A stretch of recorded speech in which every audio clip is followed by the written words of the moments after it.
Hello friends, good morning, જય Shri Krishna, welcome back to our new vlog. કેમ છો બધા? તો વાગી ગયા છે 10:30. દર્શ વયો ગયો છે સ્કૂલે સવારમાં અને દર્શન ગયા છે હમણાં ઓફિસે. હજુ થોડી વાર થઈ છે નીકળ્યા છે એનું. તો મારે કામ પતી ગયું છે અને પોતું બાકી છે, તો પહેલાં પોતું કરી લઉં. અને દર્શનને ખાવો તો ગાજરનો હલવો. તો આજે ગાજરનો હલવો એ આવે ને તો આપણે મસ્ત મજાનો ગાજરનો હલવો એના માટે બનાવી નાખીએ તો એને સરપ્રાઈઝ મળી જાય ગાજરના હલવાની. અને મારું ગેસ સિલિન્ડર ખાલી થઈ ગયો તો એ બી આવી ગયો છે હમણાં. તો આપણે આજે મસ્તનો ગાજરનો હલવો બનાવી નાખીએ. અને કાલે અહીંયા વરસાદ હતો, બહુ નહોતો પણ થોડો થોડો હતો. પણ આજે એમ હતું કે ઠંડી પડશે વરસાદના કારણે, પણ વરસાદના કારણે ઠંડી પડી જ નથી જરાય. ગરમી થાય છે એવું છે.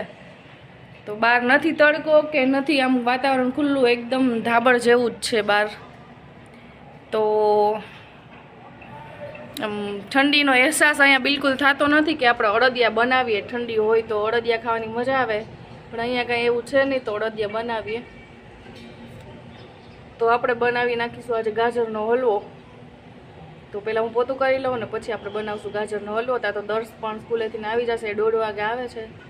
તો નવરા થશું ત્યાં દર્શને આવવાનો ટાઈમ થશે. પછી અમારા બેની રસોઈ બનાવવાની છે, એ બનાવી લઉં.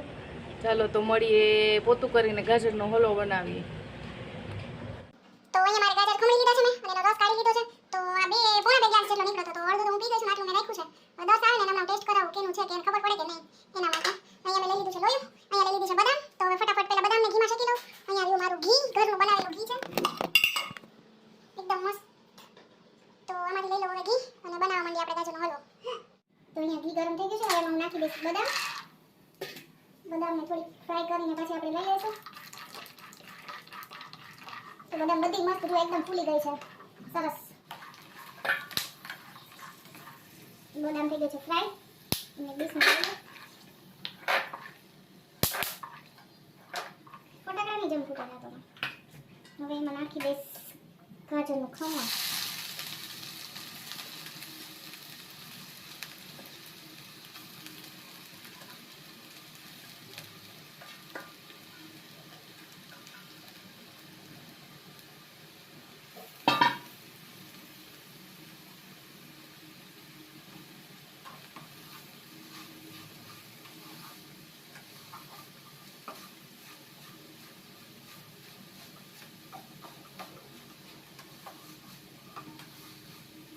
લોહી આખું ભરાઈ ગયું છે, એવું લાગે છે કે લોહી નાનું લેવાઈ ગયું છે.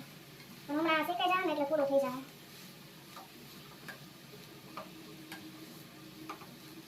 આજે બેસો નામ છે ને એટલે એકદમ ખુશ થઈ જાય ગાજરનો હલવો જોઈએ.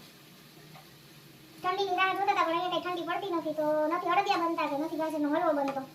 તો પછી કહો કે હવે ઠંડી પડે કે ન પડે, પણ ગાજરનો હલવો તો ખાઈએ. અમદાવાદ હતા તો ત્યાં તો ઠંડી તો એટલી પડતી ને કે ગાજરનો હલવો તરત બની જતો, શિયાળો ચાલુ થાય ને એટલે. અને અહીંયા કઈ એટલી ઠંડી પડતી છે ને.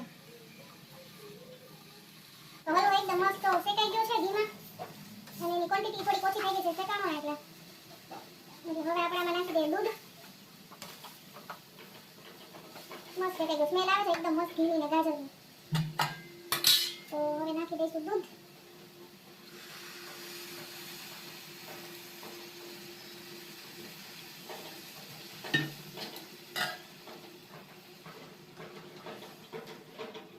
દૂધમાં આપણે પકાવવાનું છે ગાજરનો હલવો. આ લગભગ 1.5 લીટર જેટલું દૂધ છે. 2 લીટર હતું એમાંથી થોડુંક વધુ છે એટલે 1.5 લીટર તો આવી જ ગયું છે. દર્શન હોય ને જો હલવો બનાવતી હોય ને તો એને 2 લીટર દૂધ એમાં ઓછું પડે, એટલું દૂધ નાખે. નાખ દૂધ એને વધારે જોઈએ હલવામાં. એમાં પેંડાની કણી વળી જાય ને એટલું એ દૂધ નખાવે, માવાની જરૂર જ ના પડે આમાં નાખવાની. તો હવે થોડીક વાર આમાં દૂધ નાખ્યું છે ને એટલે થોડીક વાર એમ ચડે ને તો ફટાફટ બદામને કટ કરી દઉં.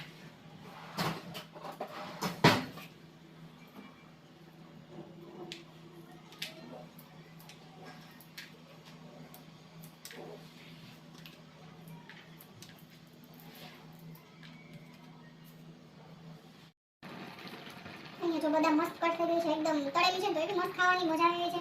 અને આ જો દૂધ એકદમ ઉકળવા માંડ્યું છે, છાંટા ઉડવા માંડ્યા છે.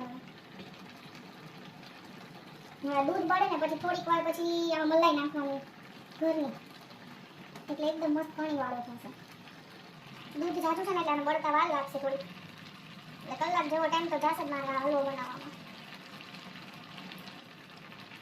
ખાવાની એટલી મજા આવે, જેટલી મહેનત પડે એટલી ખાવાની મજા આવે. અને ગાજર ઘસતા એટલી વાર લાગે ને કે હાથ દુખવા માંડે છે. અને નોનસ્ટિકમાં કરીએ ને તો એક શાંતિ હોય કે નીચે ચોટે નહીં. ઓલા સ્ટીલના તપેલામાં એમાં કરીએ ને તો નીચે ચોટી જાય છે દૂધ હોય. દૂધ નીચે ચોટે નહીં એટલે વાંધો ના હોય, તો સતત હલાવતું રહેવું પડે. આમાં તો હાલે મૂકી દે ને થોડીક વાર થઈ છાટા ઉડે છે બહુ.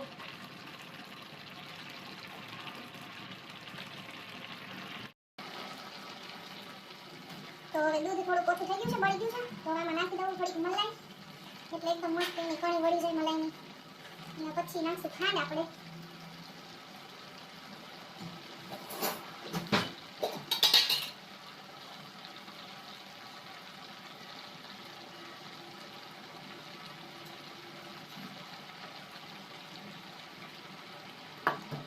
બે મોટી ચમચી તો બહુ થઈ જશે આટલી એવી મલાઈ માટે.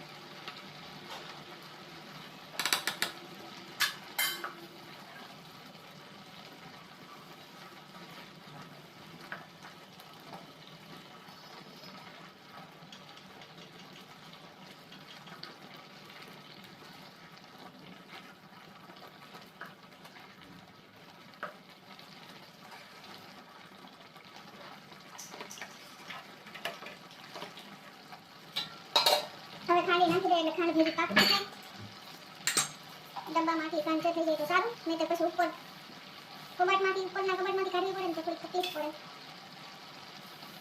થઈ જશે એક વાત તો.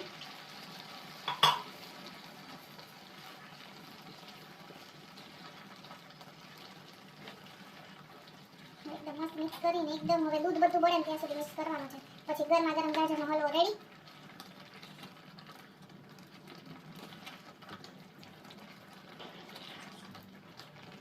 ખાંડ નાખીને એટલે થોડું પાણી પાછું છૂટું છે એટલે હજી હવે પાણી બળતા પછી વાર લાગશે.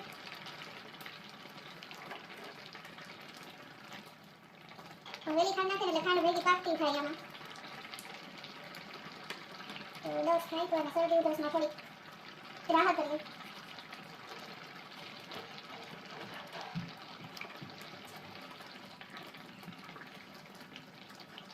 એકદમ મસ્ત સ્મેલ આવવા માંડી છે ગાજરની અહીંયા જીની.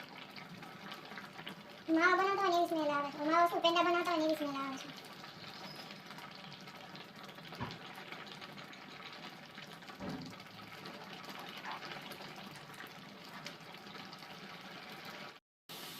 તો જો એકદમ આપણો હલવો મસ્ત શેકાઈ ગયો છે. હવે થોડોક જ શેકવાનો છે. આજે થોડું દૂધ હોય ને બળે નહીં છેલ્લું ત્યાં સુધી. હજી આમ કરું તો દૂધ નીકળે છે એટલે એ દૂધ બધું બળે નહીં ત્યાં સુધી હવે શેકવાનો છે. એનો કલર ચેન્જ થવા માંડ્યો છે. જો વ્હાઈટ હતો ને હવે પાછો ઓરેન્જ થવા માંડ્યો છે.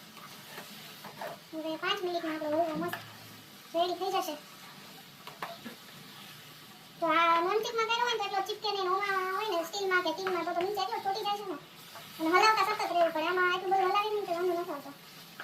તો આમાં નાખી દઈશ બદામ ને દ્રાક્ષ થોડીક. કાજુ તો અમારા ઘરમાં એમનેમ ખાઈ જ લે છે બધાય. બદામ ખાવામાં થોડી તકલીફ પડે એટલે આમાં વધારે નાખી દેવાનું.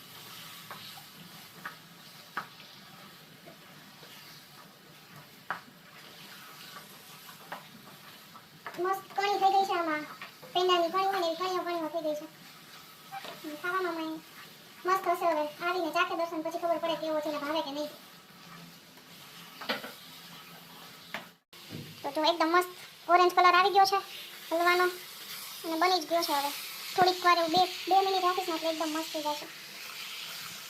થોડું પાછું ઉપરથી મેં ઘી નાખ્યું છે હમણાં એટલે એકદમ મસ્ત સાઈન આવે જોઈએ ને એકદમ ચમકવાળો છે. ચાલો અને કલર એકદમ ઓરેન્જ. આમાં હજી એટલો ફોનમાં નથી દેખાતો પણ એકદમ મસ્ત ઓરેન્જ કલર થઈ ગયો છે. તો હવે આપણે પહેલાં ભગવાન માટે થોડુંક લઈ લઈએ અને પછી ટેસ્ટિંગનું કરશું. પહેલાં ભગવાન માટે એટલું ધરી દઈએ ભગવાનને. અને આપણો હલવો હવે જોઈને એકદમ મસ્ત મજાનો રેડી છે. દર સમય સ્કૂલેથી આવી જ જશે. આપણો હલવો બની ગયો છે. તો પછી જોઈએ હવે દર્શન આવે અને જ્યુસ પડ્યું છે ને હમણાં દર્શ આવે ને ટેસ્ટ કરાવો એ ઓળખે છે કે નહીં. તો હલવો થઈ ગયો છે ને હાલો હવે પછી દર્શ આવે એટલે મળીએ.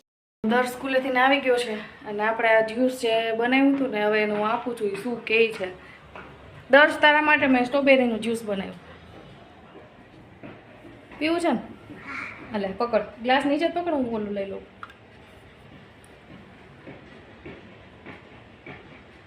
કેવું છે? કેરેટનો છે.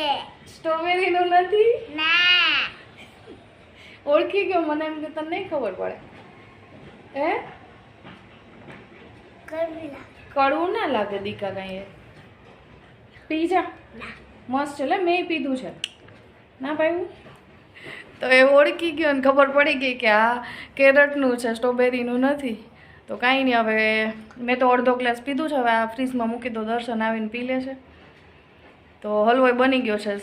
હવે જમી લઈએ ને.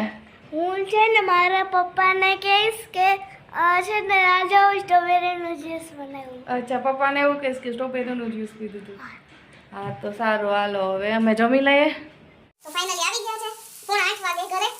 અને ગાજરનો હલવો જોઈને એને શું રિએક્શન આપ્યા એ પૂછો ને કેવો પાછળ. ના વાહ વાહ, એ બધું તો પાછળથી આટલું બનાવ્યું એ મસ્ત પાછળ. મારે બનાવો તો દૂધ નાખ્યું કે નથી નાખ્યું મેં કીધું તું ને એ બોલશે જ દૂધ નહીં નાખ્યું હોય, નહીં નાખ્યું હોય.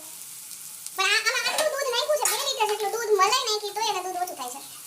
પણ એમાં એવું છે કે હલવો બનાવવું છે ને મને થોડું ગમે છે એમ, એટલે મેં કીધું પેલા ચાખ્યું ને એને પેલા તો બનાવી નાખો.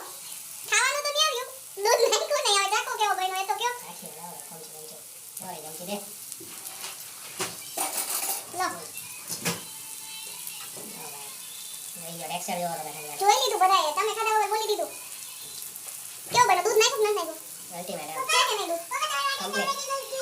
હા જો દર્શને યાદ આવી ગયું પપ્પા માટે સ્ટ્રોબેરીનું જ્યુસ. કેરટનો જ્યુસ છે. સ્ટ્રોબેરી નથી, કેરટ છે. મને ન ખબર હોય. આવો બધા ગાજરનું જ્યુસ પીવા માટે. તો હલવો ભાયો સરસ. એક ચાલો નંબર એમ. તો મારે રોટલી ને શાક ને બની ગયું છે. તો હવે જમવા બેસી જાવ છે. આવો બે જાય તો આજનો બ્લોગ અહીં જ પૂરો કરીએ છીએ. અમારા બ્લોગને લાઈક કરો, શેર કરો ને સબસ્ક્રાઇબ કરો અને અમારા ફેસબુક પેજને ફોલો ખાવાનો કરો. ઓર્ડર કોઈ દેવો હોય ને તો આપી દેજો, હું જાતે બનાવીને તમને મોકલીશ. હું નહીં બનાવી દઉં, તમારે બનાવવા. મારા હાથ દુખે છે. હું જાતે બનાવીશ. સારું ચાલો તો જય શ્રી કૃષ્ણ.